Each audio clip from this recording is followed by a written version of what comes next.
What is going on, everybody? Welcome back to another episode of the Waterboy Podcast. Today is episode 294, and today, when you are watching this, we as a country will be taking down Team Canada in Boston tonight. We will be at this time. If you are watching this at night on Thursday night, and you check your ESPN app right now, the score will say 9-1 USA. I'll give them one goal. I'm not gonna say Pity 9-0. points. Pity points. I'll give them one, but yeah, it's gonna say 9-1 if you open up the ESPN app. Certainly gonna happen without fail, zero doubt in my mind. But yeah, no, this hockey world has taken over the sports world by storm. I was hearing this a lot on a bunch of different shows, but I would have never thought that hockey would make me feel the way I'm feeling about sports right now. I never would have thought hockey would have I me will be feeling honest. this way. It has quite literally. This is typically the bad time for the podcast. Bad time for sports because the NFL is over. Baseball hasn't started. Well, The yeah, well, NBA objectively, it regular is the season. worst time. No, it is This is objectively the worst time. But the worst the 2 weeks of the NHL, year. the NHL is trying to do it itself. It's trying to solve some problems, and I appreciate that.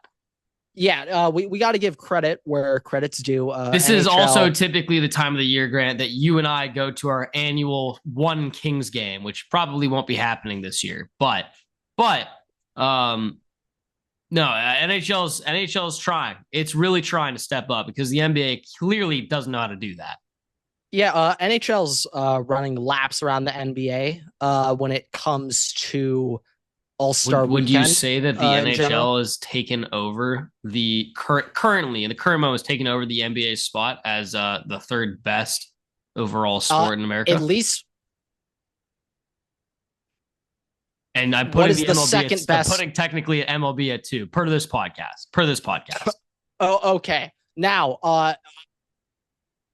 major American sports, yes. College football is the second largest I'm sport. talking major Americans, professionals here. It has certainly moved above the NBA. Everett, I'm going to go one further. I think it's moved above the MLB for now. Really? For the current situation. For this podcast, for episode 294, in this NHL moment has surpassed.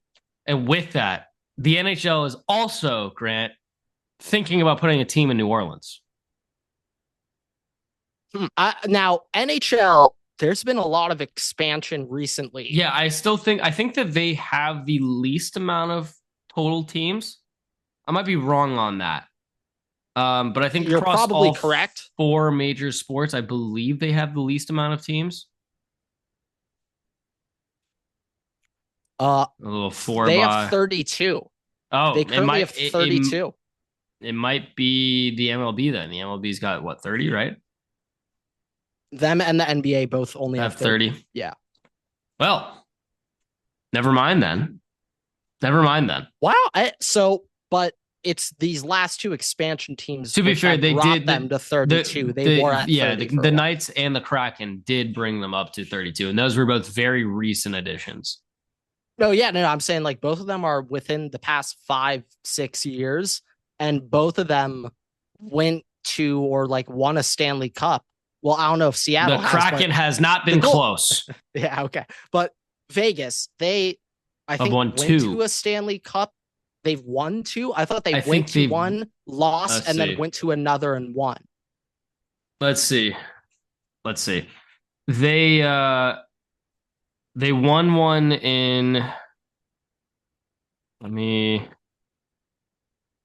Yeah, here you go.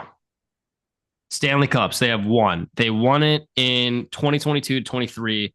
They've made it there twice, though. Okay. I believe. Now, I was about balloons. to...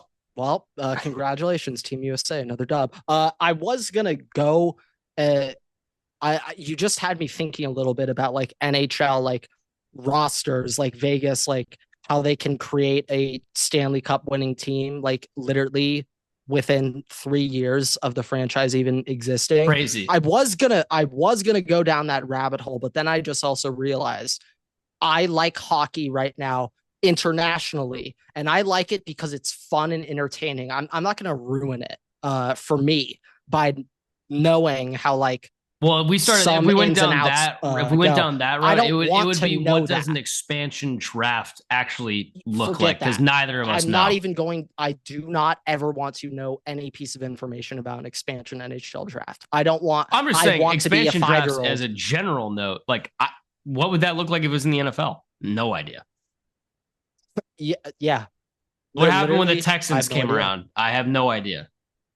That was before Yeah, I don't my know. time. Uh, like NBA is. I'm pretty sure the most recent franchise to be added into the NBA is Charlotte Bobcats in like 2004, but I have no idea how they No idea how that expansion did draft that. works. Yeah, no, that's uncharted waters for our generation of sports fans. Yes, That's we something really we have don't know, not been coherent enough to other witness than the those. puckheads. Other than the Other than the puckheads. podcasts, But yes. I never want to be a puckhead. I want to be a 6-year-old when it comes to hockey because I'm purely there for the vibes.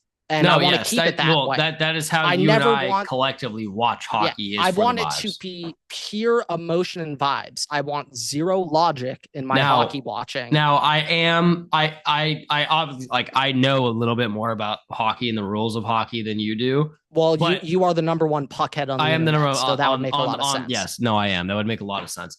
But even then, like I don't really watch hockey unless it's like the playoffs or I guess the Frozen Four, or whatever this is called to the Four Nations. Or it's the local high school that Joe Mauer went to, and they're playing in the state championship with the all hair team. You gotta go to that. Hey, Minnesota State Championship hockey, unbelievable vibes. It's every single year. Quite literally, team. I still think okay. It's called the all hair team, but I think that's just the all-star team, and they all happen to have elite hair. They do an all hair team though. They do have an all hair team. Okay, never mind. But I will that's say even sicker, to this day, honest. like as a vibe check, the hockey state championships when we played in them, to this day is still in I think my top 5 vibes for a single game in person. If you said it was the number one sporting event I ever attended, I would have said, "Yep." I would have had no complaints from me. We did win a soccer state championship off of a kick, like from the 50, from the half, kicked it into so the net like off like a start kick. Yep, and it was in overtime, sudden death, and we hit it in there while we were chanting, "I believe we can win." To this day, that might be the most vibe check moment of me in a single sporting event. But mine was probably when Kevin Parada single-handedly carried our team to upset Notre Dame. We had no business winning that game. Shout out to the number 10 pick in the MLB draft a few years back. But yeah, specifically in-person moments. If it's more than in person, then we get into Freddie Freeman and all this other stuff. But pure vibes. Minnesota State hockey's up there. Now that I think in general is up there. I actually don't even know. No, my number one live in-person moment, I saw a walk-off at Dodger Stadium last year by Mookie. I did witness us winning the Cotton Bowl comeback. That should be your number one. Yeah. In my top 5 is also DTR scoring a rushing touchdown against USC in the Coliseum. Against you guys. And then a 9-year-old USC fan handed DTR his USC hat, and DTR signed it, gave it back to the USC kid. That's in my top 5. Just wow. Like, holy shit. USC football is a joke. Back to hockey. Back to hockey. Right back. We're snapping back. See, guys, it's supposed to be fun. This is all fun. I don't want any logic to ever creep in my mind. No, I will say, hey, I will single-handedly state. Go, yeah. Okay. I was just gonna say, I will single-handedly say, I don't really watch hockey, but when the playoffs come around, like I know the Wild. From Minnesota, you kind of just know the Wild players just by basis of being in Minnesota. But yeah, I did fully stay up to like 3 a.m. watching. I don't know if it was a playoff hockey game or just hockey, but like 2 years ago, I committed to it and I stayed up to 3 a.m. watching a Wild game. And that was ultimate vibes. Like I was having the time of my life watching that game. I I would say in the past 4 years, I have start to finish watched a total of 4 hockey games. The one from Saturday, USA versus Canada, and then the 3 hockey games that you and I have attended in person. Yes, I was about to say that. Yeah, there you go. Yeah, that would add up. That would add up. This is about to be my fifth hockey game. Hey, just fifth straight hockey game in over a decade. Here's the one thing though, like for I think for the enjoyability standpoint, like you can't bet on the game. If you do it overs club, but like you don't bet on the game. Like it's just you'll enjoy it more, just pure vibes. Like whenever my favorite teams are playing, my emotion is already invested so much. You don't need to. You don't need to. In this situation, same exact thing applies, but tenfold because my entire country is on the line. So that's for this. Absolutely the not. Shame I will feel if we lose to Canada, even though it is their sport, the shame I will feel on Twitter. I won't be on Twitter all night if we lose, just because I hate being a loser on Twitter. It's the worst feeling ever. Opening up Twitter after you're a big fat loser and your team just gets embarrassed or chokes. Choking worse. Choking is way worse. And it's you can't open the app. I had to take a nice 56-hour detox post Michigan L. No, Hey, and that honestly is probably the shortest detox you've taken over the past couple of years regarding Michigan L. The very first detox I took pre-pod, I don't think I spoke to anyone for a month. No, you didn't text me for a week. No, it was a week for me. Maybe the general population, it was more. Yeah, I mean, maybe you got like a, hey, let's play some Call of Duty or something, but you were not getting any detailed spider tack paragraphs out of me. Yes, no. That was not that was not there. That was not there. Nope. God, there was a nice time where I was deep in the spider tack. That's like episode 4 on this podcast. Probably. That's only probably right when Trevor, that might be on Trevor Bauer. It is that, you forget about that. Only we did start, it was like episode 15 or something when we started putting them on YouTube. Probably a bit later. It is kind of funny though, because I can like track my whole progress. Like literally you can track the progress of our lives from the last like 4 years, just through the backgrounds of the episodes. But I think that's going to wrap up the NHL segment. Yeah. Okay. One last thing I had on NHL. Apparently we have like not a ton, but like 2 of like our star players hurt. I could not care less. This team, okay, this nation backing this team. Doesn't matter who's out there. Okay. I could be playing left wing on the 4th line and we're still winning. Okay. Even though I have no idea how to skate, it would be awful to see. I know I could go out there and not get the job done, but not lose us the game because that's how good the team is. That's some very, very big confidence out of Grant right there. A lot of confidence. Okay, yeah. These are just a couple of takes I want to make firm and say now about my hockey opinions that I will never change for the rest of my life. Okay. Hey, note it. Number 1, Sidney Crosby is a much better Canadian than Connor McDavid. So I'm going to make that clear. Number 2, Alexander Ovechkin is better than Sidney Crosby. That's number 2.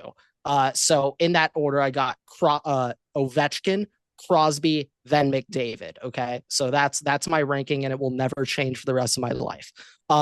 Next take, expansion is stupid and dumb. And Vegas should never have a winning franchise. So make that team worse NHL. That's my other take. And then that's it. That's it. That's all you need to know. If you're trying to watch hockey, that's all you need to know. Patrick Kane was sick as hell. He was like the first hockey player that I remembered that wasn't like Sidney Crosby best or Ovechkin.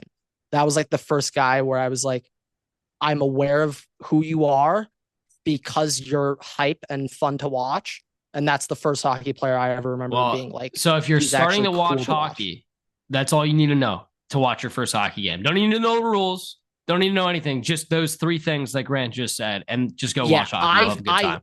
For reference, I found out there were shootouts, like, and not overtime shootouts and a game, like in-game shootouts. I found out those existed 2 years ago. I thought those were only that's at the end of overtime and no one scored. I thought that was no. There's penalty. It's like, I mean, it's kind of like the rules that I would did not know that until 2 years ago when we were at a Kings game.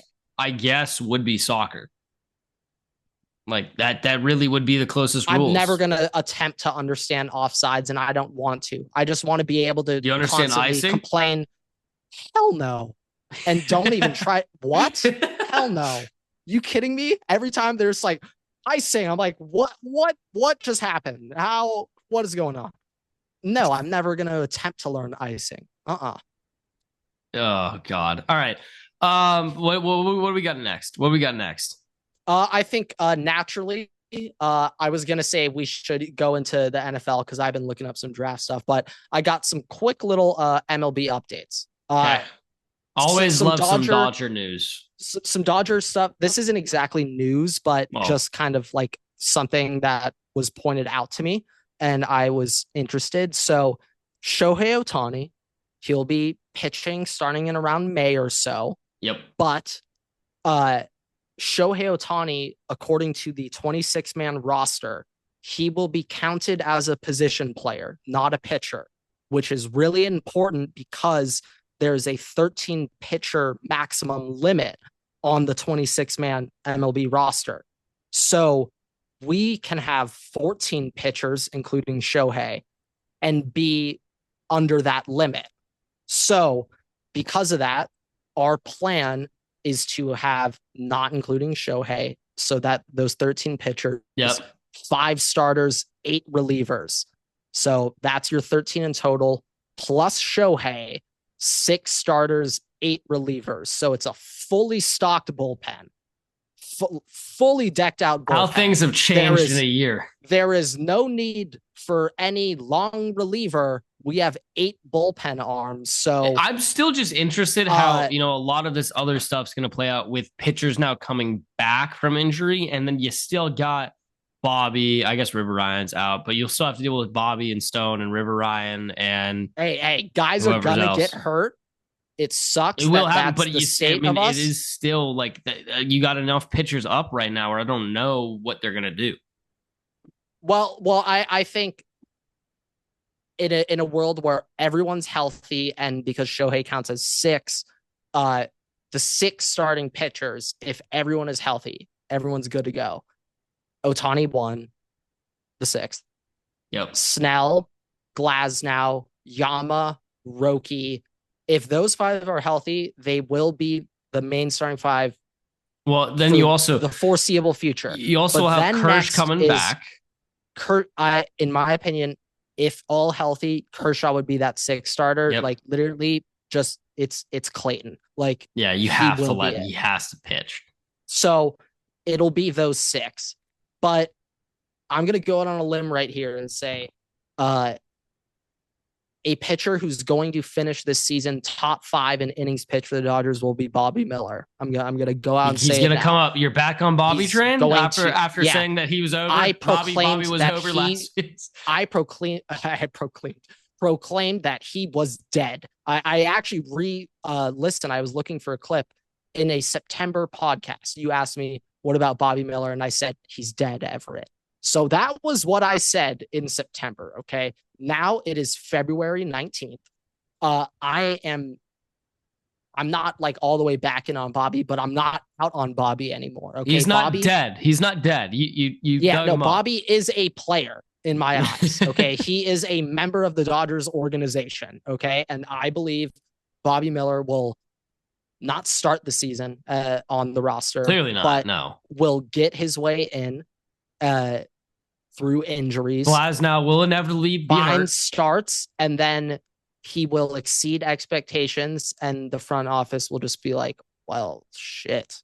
But here, somebody get traded? I would say someone's getting traded, things like that. But like, once again, just durability and stuff. Like, let's say Glasnow got hurt.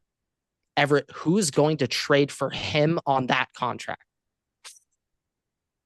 The Angels. Okay, sure. You're actually correct. I am right. You're actually right. But you get what I'm saying, where like of our pitchers that are tradable assets, okay? Shohei Ohtani, who we would never trade. Yamamoto, who we would never trade. Roki, if we ever traded Roki making $700K right now, I would personally throw bricks through Andrew Friedman's house. 4, Snell, we would never trade him right now. Glasnow, we would, but no one else would. If we traded anybody, it would be probably from the bullpen. Kershaw. Oh, sure. I was thinking just starters only. No, Kershaw also. May. Yeah, but that's also the thing. I don't know what's going to happen with Gonzo and May this year. Like, what are they? I guess they're coming out of the bullpen. Like, I don't know.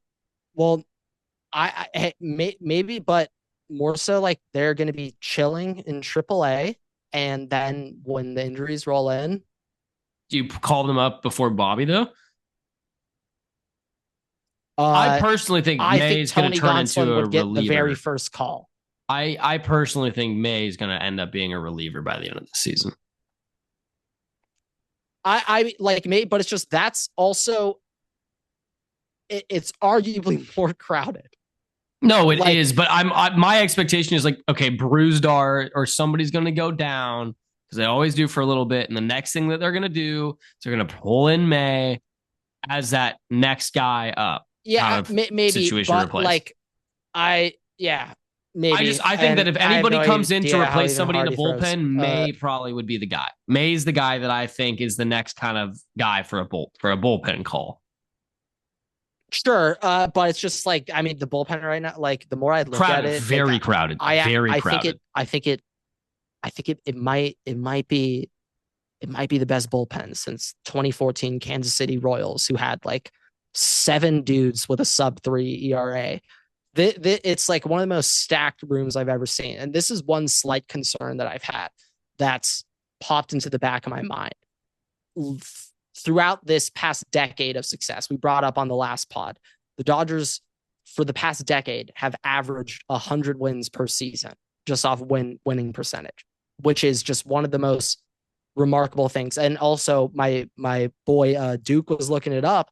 If you take out the COVID year and you just count those 9 years and just win total, Everett, the Dodgers averaged 99.4 wins per season. I wish if you take COVID out. I wish that the way ESPN was set up did not include like the AAA pitchers that they have on roster. Because I'm trying to look at like the pitchers right now for like the bullpen and everything. Try on MLB.com. All right, let's see here. But I mean, still, I'm just looking at it just face value. I'm going to go off names for everybody just for recognition purposes. But Banda's in there. Is Kasparius up right now, or is he in AAA? Bro, if Ben Kasparius even sniffs the bullpen this year, it is a failure. Glasnow, Gonsolin, Gratterall, Michael Grove is still here. Kyle Hurt, he's lower though. Kershaw. God help us if Landon Knack's still in there. Kopech, Dustin May, Bobby Miller, Evan Phillips, Tanner Scott, Sheehan's hurt. Blake Snell, Trinan, Vezia, Yamamoto. No, Sheehan is. He's gonna come back. He's back now. No, Sheehan. I saw him. And there's pictures of him throwing. Oh, he's throwing. I thought that he was gonna be. He's out for the year though, probably. Maybe late return. I think it's. No, it was just last year. Just last year. Yeah, these guys have been. I started losing track of them. I'll be honest. I really started losing track for so long that. I mean, shit. We literally watched Dustin May's last start in like 2022. We were on a very long streak. I don't know when that honestly feels like it was not that long. Like I personally feel like that was just like last year. But no, it was. I'm pretty sure it was like right 23. It would have been the 23 season. Okay. It was May 2023. Yeah, I mean, just for reference, everybody, that was the day we posted. We posted that day. He came out. You were in the. Yeah, no, he had Zins in the outfield. So I thought I had a very observable Zin can in his back pocket, which we posted. Like, what you got in there? Dustin May. And it was also observable that like he came up out of like for warmups really, really late. And we were like, okay, so that's funny. He came out late with the Zin can in there. And then he went out, pitched one inning, and then immediately got pulled.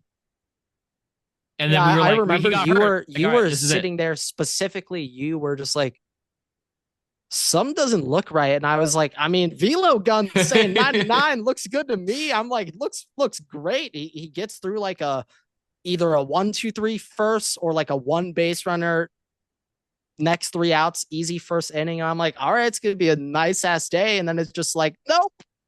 Random guy starts warming up for the next inning. No, by the way, that guy also got traded like the next week. No. He got traded, Everett, within 48 hours to the Philadelphia Phillies. At least that was his only appearance on the Dodgers. At least we broke the streak, though. Grant and I have had the longest time had a streak of ending Dodger careers for pitchers. And I think last year we finally broke it. Shohei Ohtani was like the kryptonite to that. He broke the streak for us. Well, Shohei wasn't a starter, so no. But I'm saying him just being on the team for us, like that, I guess, just changed it. I believe the first with me and you both player present. I saw start this year was Glasnow.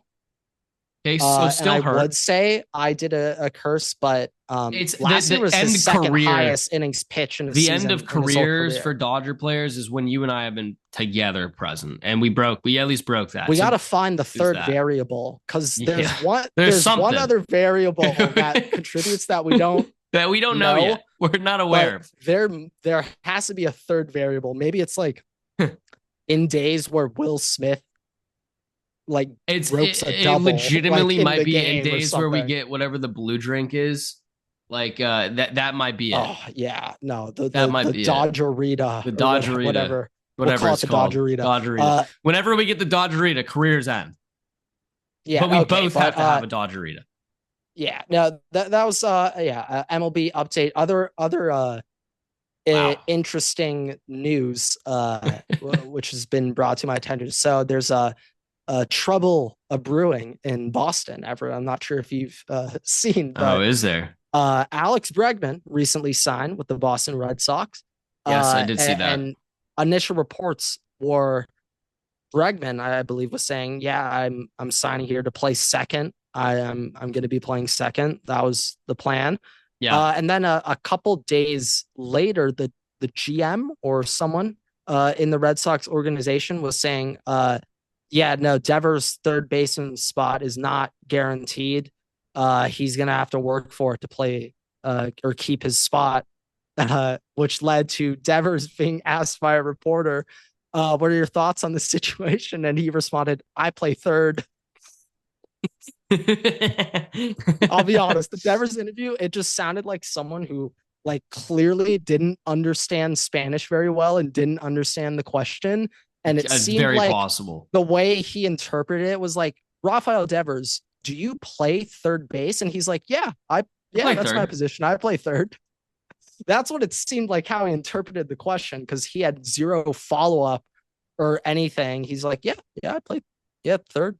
Been doing it my whole that's third base. Rafael Devers, me. Yep. But it was a hilarious moment. Boston though, in general, Red Sox, absolute disaster, dumpster fire with what's going on there. Thank you for Mookie Betts. We call him Dookie. One of my friends, by the way, from San Francisco, but it's a Red Sox fan. Correlation there is interesting. What the hell is wrong with him? I did rub in Mookie Betts the other day in his face. He was not happy about that. Good. Rub it in some more, because what? rub in Arson Judge while you're at it. Holy moly. But yeah. That is the MLB update right now. We're looking pretty dirty. If the average is 100 wins for us, like we had 110 wins in 2022. Yeah, no, just by the way, if you did not listen to the end of last episode, the Dodgers have averaged basically 100 wins over the past decade. Yeah. Are we setting the floor for the season at like 102? 103. Is that the floor? I would say, what was the record? What are our regular season record end up 98 wins last year. But that was with the worst pitching staff in the history of this org. And Shohei's stats do increase when he is pitching, correct? His hitting stats are better when he pitches. Either slightly better or no correlation. No correlation is more likely. But no 50-50 club this year. If that happens this year, I mean, I would imagine they just don't steal him as much if he's pitching. Probably. I would say the floor is probably 100. I'm just gonna put it at 100. I think that's fair. I think if that's what the average has been. I think that you just put it at 100. It's crazy to say, but if they only got 100 wins, I'd kind of be like, damn. You'd be a little after you learned that. Yeah, you'd be a little disappointed. Left some on the table. Okay. Yeah, you'd be a little disappointed. Or for a 110 and 22, that's ridiculous. 110. That is so many wins. But yeah, it's looking. Well, I wonder what is the MLB record for wins in a season. I think it's like Mariners, A-Rod, Ken Griffey Mariners, like 116. Let me look up. I mean, you get 110 and 22 grand. Like, it's not out of the question. Hopefully that. I think it's 116. 116 Mariners. Oh, I stand corrected. Dodgers, we had 111 in 2022. That's the second most wins in a single season in MLB history. This team is objectively better than the 2022 season by miles. So, yes. I mean, this is arguably the best baseball team that's ever been put together ever. I would say, objectively speaking, it is. Yeah. Babe Ruth couldn't even hold Shohei's jockstrap if they played in the same era. Well, could you imagine if Shohei Ohtani played when Babe Ruth played? He would have been hung for witchcraft. He would have been hung for witchcraft. I mean, he would be putting up Wilt Chamberlain. Like, you'd be asking, did Shohei? It would be a picture of Shohei Ohtani with the 100 sign, basically, and be like, there's no way Shohei Ohtani actually did that. Is basically, and think just the Polo Grounds. It's like 170 to right. He would every hit. It'd be like MLB The Show where you hit everything as a home run. Up, dude. Like I need you to get really under it and pop that up, uppercut out of your shoes, and you will hit what should be pop outs to right field are now home runs. Shohei pitching alone might but also like pitching, and keep in mind, like, spitball's legal, so Shohei can like bring a pocket knife, scrape the ball up, and make his splitter 1,000,000 times more disgusting. Could you imagine Yamamoto? Dude, okay, we haven't seen it yet. We've just seen clips, but we'll need to see it in a real game. But the things I'm hearing about Rocky's splitter is like, hey, it's the universal Japanese pitch. We might have to plan. We might have to plan a full event to go to Rocky's first start at Dodger Stadium. I need to be there in person for that. No, yeah, we're going to be catching a Rocky start, but the things I'm hearing about his splitter, now he throws 102. Like, his fastball is also elite. Like, he throws 102. I mean, shit, it's ridiculous. But all the scouting reports from the past and present reports coming out, everyone says this splitter might be the best pitch on planet Earth today. Like, that's what they're saying. This splitter is so good. It genuinely might be the best pitch on the planet right now. And this is from Shohei, Shohei's best pitch is his splitter. Yama, he loves his splitter too. Hearing it from them and hearing it from just like pitching coaches like Mark Pryor, they're going on, or I think it was Austin Barnes was catching, and Austin was saying like, yeah, no, I had to catch Rocky's first bullpen and see the splitter firsthand. And Austin Barnes was like breathtaking, like out of words trying to describe it. He was like, this is the best pitch I've ever caught in my life. And you also know he's definitely not throwing that in spring ball. Like, they're not going to let him throw that pitch in spring ball. First time that pitch comes out is going to be regular season. I would imagine they're gonna have him be throwing that a lot to get very comfortable. Like there's a chance. You think I thought they might hold it until this.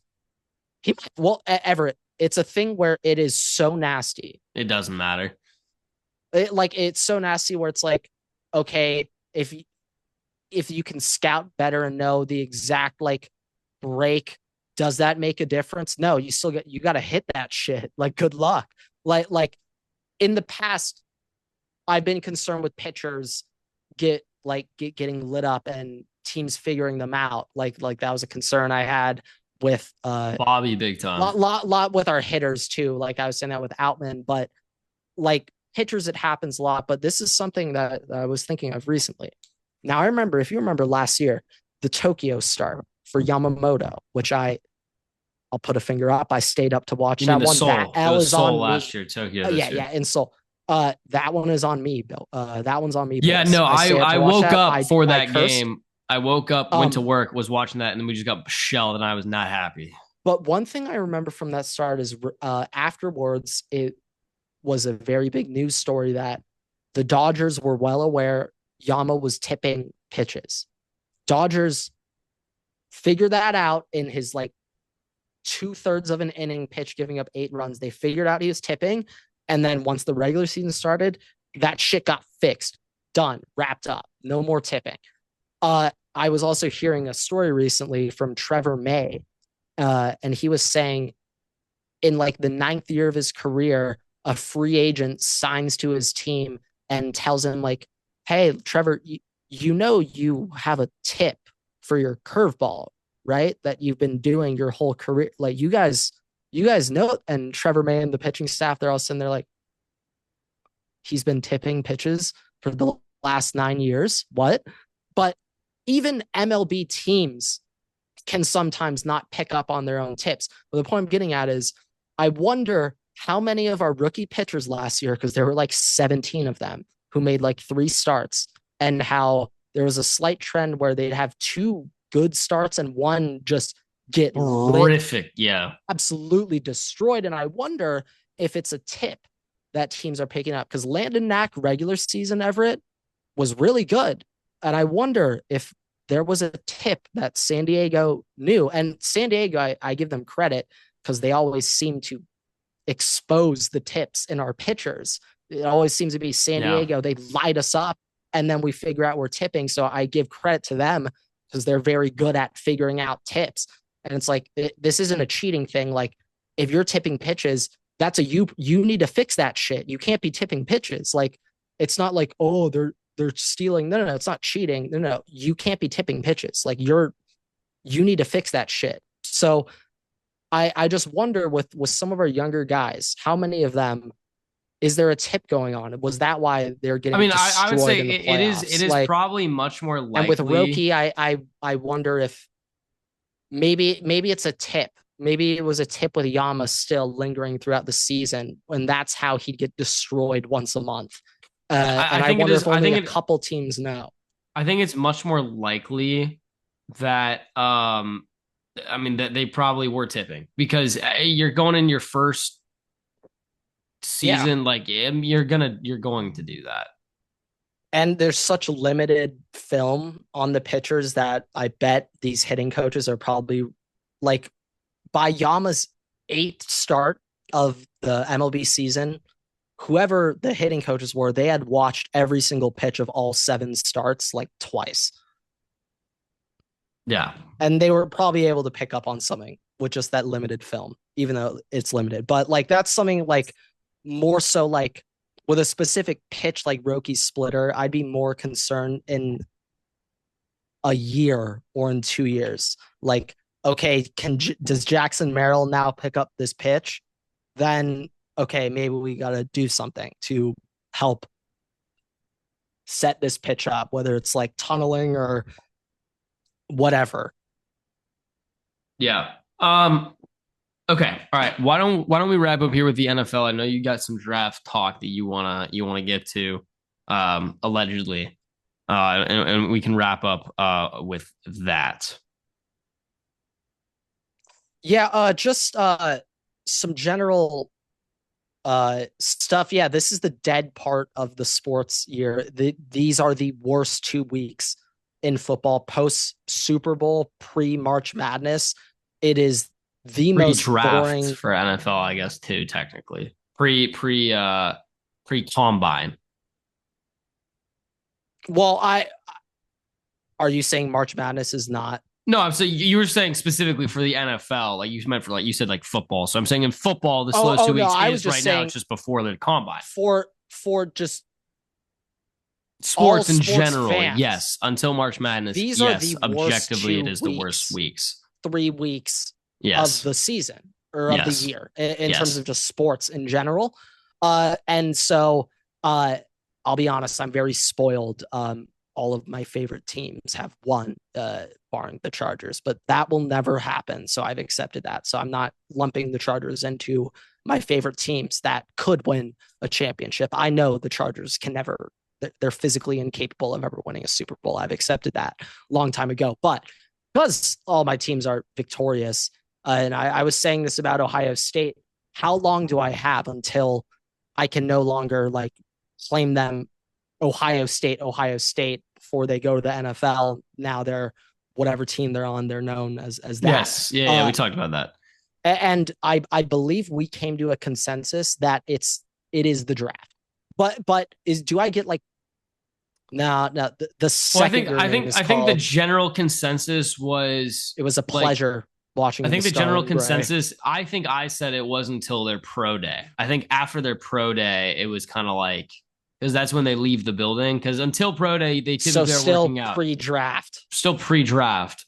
Like pro day, in my experience, like we've had guys in the building, but once pro day hits, they kind of like go off and do their own thing. So once they kind of leave using the facilities, that's when I would typically be like, all right, I'm not really going to say that. Yeah, I'm just remembering past years, like the year when Garrett, Olave, and JMO went back to back, like at least for 30 minutes after all three got drafted, I still considered all three of them, JMO included, Ohio State Buckeyes. And then 45 minutes. You could still claim them. I accepted that they have moved on and they are now. I mean, they still are Buckeyes, but they're just not current players. No, I know, but it's a weird thing.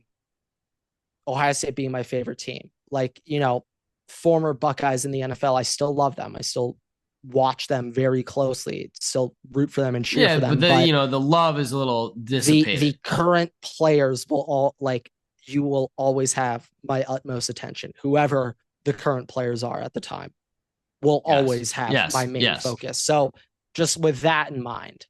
But like right now, I'm just saying I can rewatch these Ohio State highlights. You know what the best way I would to describe it? You know the best way I would describe it as is the current guys on the actual team is the Ohio State. The guys in the NFL are just Ohio State. That's the way I would differentiate it. You have the Ohio State and then just Ohio State. Yeah, that could be it right there. That might work. I've just been rewatching a ton of these rookies, kind of like slightly. No, you rewatching a ton. No. Just Travion Henderson on repeat. I know that's all you've been doing. Just Travion and Quinshon on repeat. That's all you've been watching. A lot more Jeremiah Smith than the two of them, I'll be honest. You're just watching Jeremiah in the corner on the plays? Like that's it. Not even watching the plays, just Jeremiah Smith. I would say 80% of my Ohio State highlights have been Jeremiah Smith and Jack Sawyer scoop and score. Just that one play, though. That's been 80% of the intake. But just some things I want to say. Just general thoughts. No questions asked. Ashton Jeanty, number one rookie. Yes. That we're looking at in fantasy. I'm just talking impact on offense. I'm thinking more so on a fantasy lens. But yeah, Ashton Jeanty's going to be crazy. He can do everything. It's a rare type of running back where any single running situation he can execute. I will be unhappy if he ends up on the Bears. I will be unhappy if he's on the Bears. Now, if I'm the Chicago Bears and I remember watching Caleb Williams and that offensive line, I think they have to take alignment. Well, let's assume that they signed those guys in free agency. Like, then I'm not going to be happy. If they sign linemen in free agency, then they don't need to address it at pick 10. Sure. I'm it makes me chuckle seeing you give the Bears an ounce of respect. They don't deserve any respect. Hey. I always said I'm going to be unhappy. I never gave them respect. I just said I'm going to be unhappy. I for a lot of different reasons. Be happy. As a Vikings fan, I think you should be happy. Well, I think as a NFL fan, Ashton you should Genty. be sad because Ashton Genty's career is about to be over before. I would personally like to see if Ashton Genty is not going to be on the Vikings. I personally would like to see him on the Cowboys. All right, fine. I'm doing it. Let me load up that very first Mel Kiper mock draft. Let me see what this stupid head said. Yeah, let me just get a feel. Okay, yeah, these are get a little vibe check. These are from January, so these may be slightly outdated. No, the picks aren't even going to be right. I know, the actual picks, the numbers themselves are not going to be right. We both know that doesn't matter at all when it comes to a Mel Kiper breakdown. So it doesn't stop him. Okay, he's got a solid amount. He's got Cam Ward Titans at 1. Okay, this is the other thing I'm thinking. I believe Shedeur Sanders and Deion Sanders have the power to Eli Manning, and Deion can just be like, literally Deion can go on ESPN and be like, Tennessee, don't even think about drafting my boy. Well, I'll be honest. He will never play for the Here's the deal. Like if you look at those picks, like in the top 10, you have the Browns also need a quarterback. The Giants are in there, need a quarterback. Like there's a lot of quarterback needy teams in the top 10. Oh yeah, however, I think however, try to trade out. I do think I don't think they do. If the Titans are there at 1, I think they're gonna go with Travis Hunter or with Cam Ward. Like it's maybe they get Abdul Carter, but it's gonna be one of those 3. Well, I think the Titans are going to try to trade down. The greater point will take it. The greater point is know that they won't. Unlike the Eli Manning, the Manning situation where they ended up trading after the fact. I personally don't think that a team will. I think that Shedeur will just fall until whatever team actually can take him will take him. I think Shedeur will be a New York Giant, like no matter what. I think. Well. I mean, what pick are they? They are Giants are at 3. 3. I think here's the thing. Browns at 2. Let's just go through this. All right. If Shedeur's not playing for Cleveland either. So hold on. If Cam Ward goes 1, okay, the next 2 picks you'll have the options of Shedeur Sanders, Travis Hunter, and Abdul Carter. I think that if either of Abdul Carter or Shedeur Sanders are there, or not Shedeur, sorry, Travis Hunter are there at 3, I'm going to assume the Giants might take all that. Even with Brian Burns and Dexter Lawrence there and Kayvon, I still think they might just say fuck it and just take Abdul Carter. But my bigger thing is I'm so confident Shedeur. If Travis Hunter is there at 3, they're taking him over Shedeur. I'm telling you right now, they're taking him over. Travis Hunter will be there at 3. The only difference is, the Browns, I guess, are going to take one of Travis Hunter or Abdul Carter, assuming Cam Ward is gone. If Cam Ward's there, then they might take him at 2. Yeah, Shedeur will not play for Cleveland or Tennessee. No. There's no I think also personally think right now Cam Ward is the not consensus, but I believe Cam Ward is QB1. Just as a general beat. Have Shedeur. I think the general. I'm on team Shedeur QB1. I think the general beat I'm hearing is Cam Ward is above Shedeur right now. I mean, it can change. Like once we get to the combine, everything changed. But I think that's the general situation I'm hearing. But with that, like, I could see Shedeur also falling to 6 with the Raiders if they don't sign a quarterback. Like I could see them trading up. Yeah, I think he could fall, but I think Shedeur is better than Cam Ward. Just I think as a pure talent perspective, yes, I agree with you. Talent aside, whatever the hell, like just everything. Like I would rather have Shedeur than Cam Ward, whether it's for this season, whether it's to sell my jerseys, whether it's in 15 years from now. give me Shedeur over Cam Ward in literally every single thing. But of these guys, like kind of top range, like New York Giants, because Shedeur will not play for Cleveland or Tennessee. I don't think the Giants. I don't see why they would trade up. No, there's no. They're also at 3. There's nothing for them to do. Also, if I'm them, like what? 2 picks. Okay, so if I'm the Giants in this situation, by the way, next year's quarterback class way miles better than this one. Keep that in mind. All right, if I'm the Giants, I'm who's spearheading next year's Arch. Quinn Ewers will be in there. Hold on. Klubnik?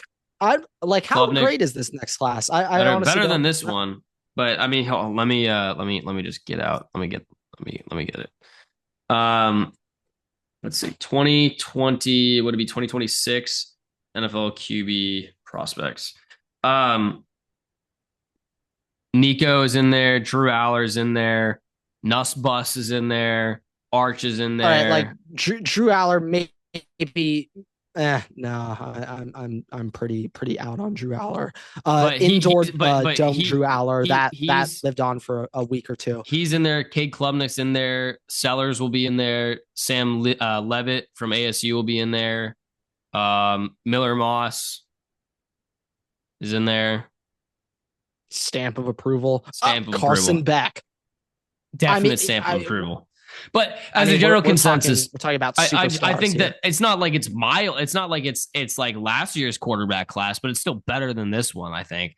And yeah. Especially you assume you're gonna have a high pick. But I think either way, my point is, if I'm the Giants, I'm not pressed at all right now to trade up to get anything. Because either if I want a quarterback, I'm getting one of the two of them. I know Shedeur is not going to want to be in Tennessee. All right, he'd much rather be in New York. No, I mean, Shedeur will be available at 3 unless someone else trades up to 1. Even then, I know at a minimum I can probably get the other quarterback if I want him, or I'm getting Travis Hunter / Abdul Carter, and that's an obvious win on the day. So I'm not concerned at all if I'm the Giants, because if I get one of those other players, then I'm getting a quarterback next year. Yeah. And my expectation is they're going to sign some veteran this year in offseason, probably to be the Aaron Rodgers. That would be crazy. But to be the transition QB, and that transition QB either will play for like 2 games and then get taken over, or will be the QB for the year if they don't get the right quarterback. Yeah, I actually haven't really thought about that too much. Where will Aaron Rodgers be playing? Pittsburgh. For? I've seen the Rams, though. If the Rams trade Matthew Stafford. Pittsburgh. Pittsburgh is Aaron what I have Rodgers, heard. Mike Tomlin and Aaron Rodgers. Now, that's not a combo I would ever imagine. Thought I'd ever see. No. But I mean, it might be. I was gonna say pretty good. I'm not quite willing to go that far, but really don't know. I'm confident they'd at least go 9-8 at a minimum.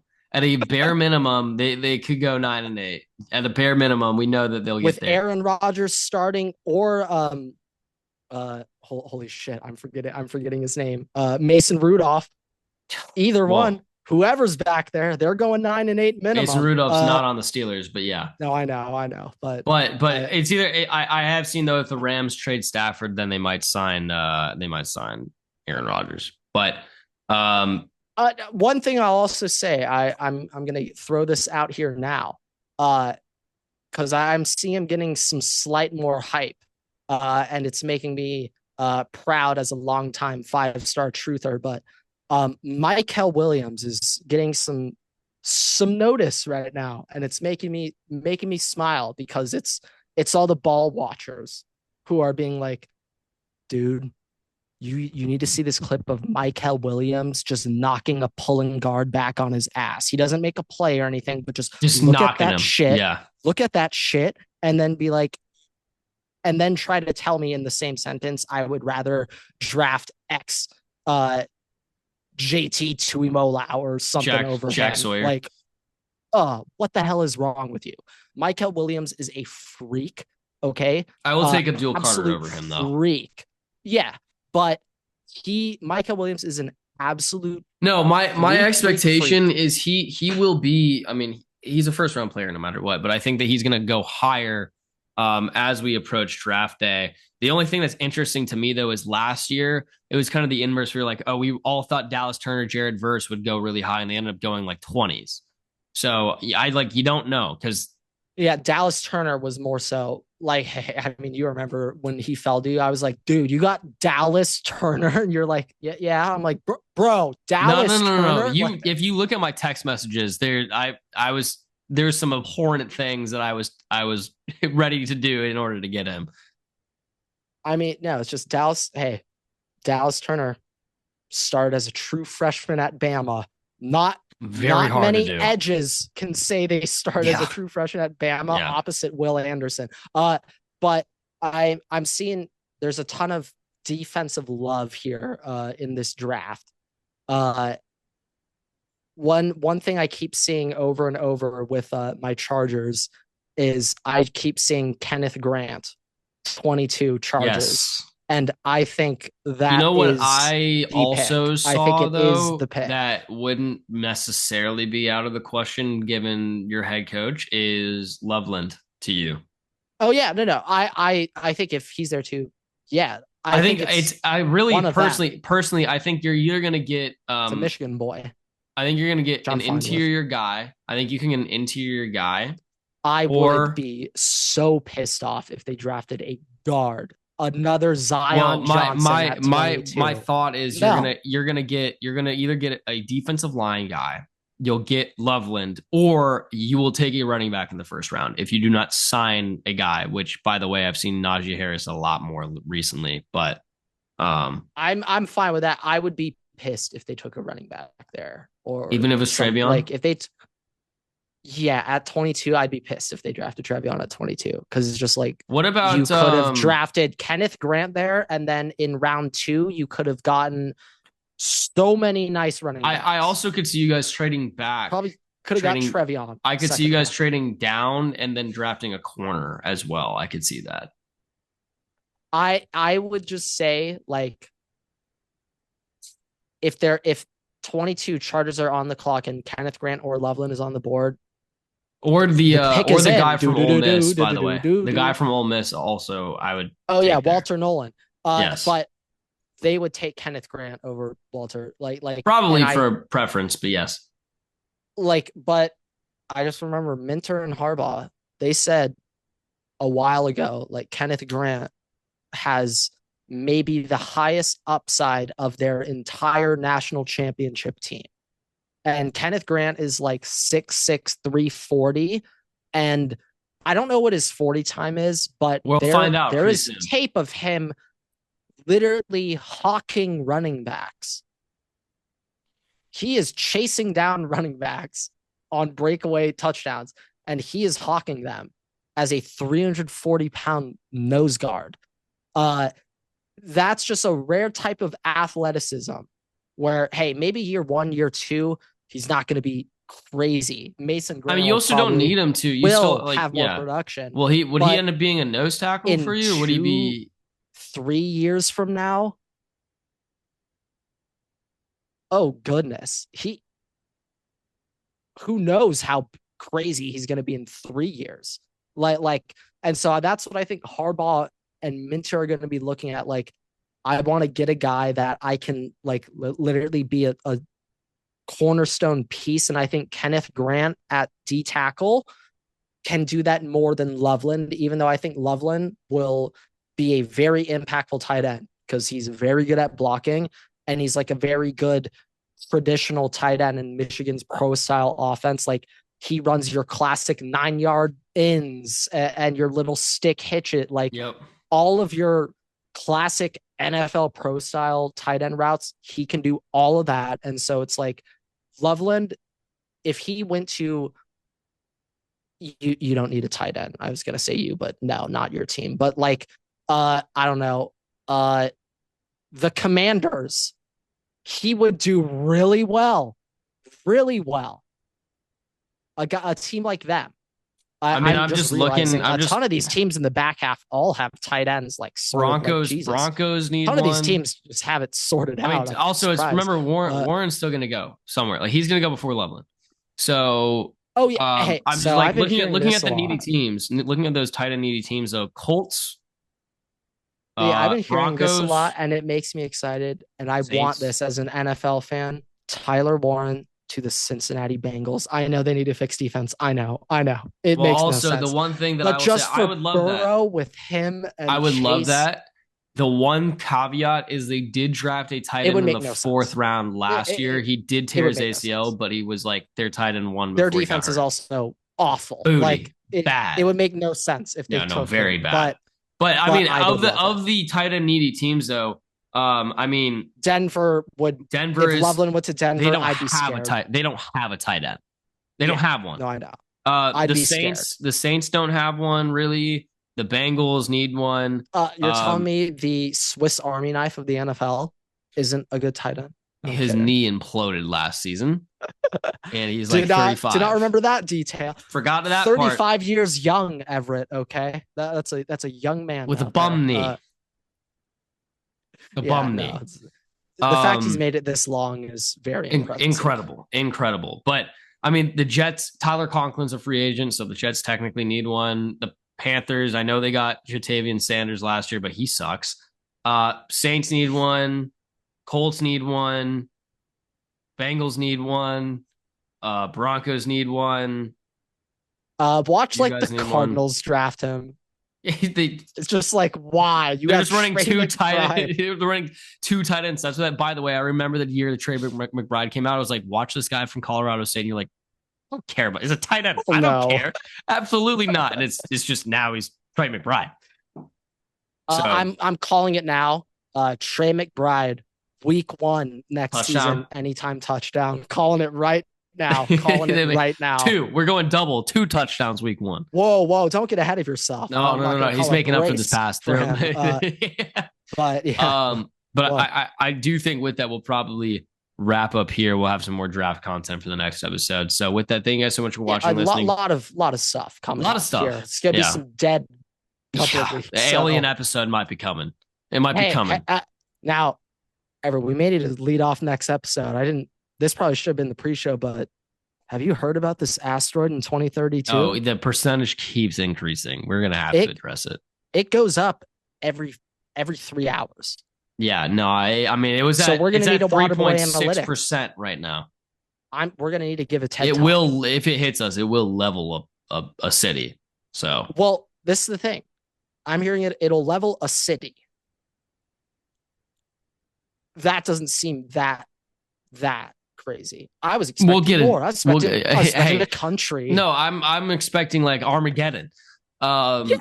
But we'll address it next episode. So with that, thank you guys so much for watching, listening, rate us 5 stars. You can find us on Spotify, TikTok, YouTube, Twitter, and on Instagram at WaterboyPod. You can follow me on Twitter at Everett6 and at WaterboyGrant. We post new episodes every week on YouTube and all podcast platforms. So make sure to subscribe there and turn on notifications so you don't miss a single episode. We also post exclusive content on TikTok and on Instagram. So make sure to check us out there as well. And with that, we'll see you guys in the next episode. Waterboys out.